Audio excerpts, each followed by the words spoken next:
90% នៃ trader ថ្មីបានខាតបង់សាច់ប្រាក់របស់ពួកគេចូលទៅក្នុងទីផ្សារដោយសារតែរំលងចំណុចទាំងប្រមាណនេះដើម្បីក្លាយជា trader full time បានអ្នកទាំងគ្នាត្រូវដឹងពីចំណុចទាំងប្រមាណនេះ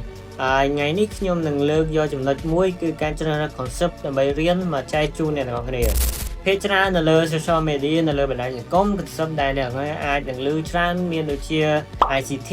SMC ឬក៏ CLT ដែលល្បីល្បាញច្រើននៅក្នុង social media ហើយថ្ងៃនេះខ្ញុំនឹងជួយអ្នកទាំងគ្នានៅក្នុងការជ្រើសរើស concept តើធ្វើមិនដេចទើបជ្រើសរើស concept ឲ្យត្រូវជាមួយនឹងលក្ខណៈបុគ្គលិករបស់យើងដើម្បី trade ទៅបានផលចំណេញបាន win rate ខ្ពស់និងក្លាយជា full time trader បានទី1នៅក្នុង ICT បើសិនជាអ្នកទាំងអស់គ្នាជា trader ដែលម៉ត់ចត់ខ្លាំងអាចជ្រើសរើសយក ICT បាន ICT គឺជាមេរៀនមួយដែលលម្អិតឲ្យម៉ត់ចត់ខ្លាំងបំផុតហើយមួយទៀតនៅក្នុង SMC បើសិនជាអ្នកទាំងគ្នាចង់បានមេរៀនដែលងាយស្រួលហើយរហ័សអាចជ្រើសរើសមើលនៅក្នុង SMC បានហើយមួយទៀតបងប្អូនក៏អាចនឹងឮច្រើនដូចគ្នានៅក្នុងបណ្ដាញសង្គមគឺ CLT នេះគឺអាចប្រើនៅក្នុងរបៀប trade រកលុយបែប capping បានខ្លីៗហើយលឿនក្នុងការជ្រើសរើស concept អ្នកទាំងគ្នាត្រូវដឹងពីចំណុចសំខាន់មួយចំនួនទី1អ្នកទាំងគ្នាទំនេរនៅម៉ោងណាទី2អ្នកទាំងគ្នាជាលក្ខណៈបុគ្គលិកនៃការ trade បែបណាចូលចិត្តមើលផ្សា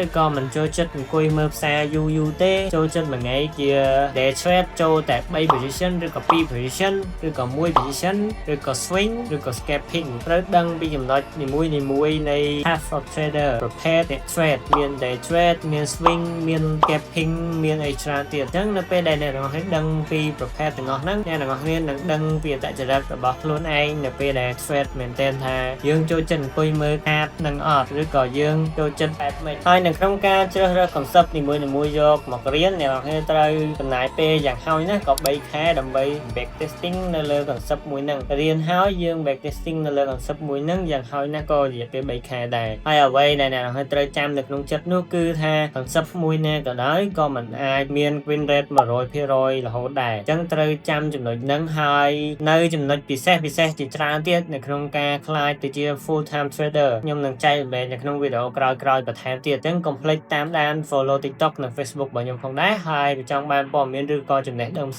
សេងៗឬក៏ចង់ជជែកគ្នាកុំភ្លេចចូលទៅកាន់ channel Telegram ដែលខ្ញុំដាក់នៅ bio TikTok និង Facebook បាយបាយជួបគ្នានៅវីដេអូក្រោយ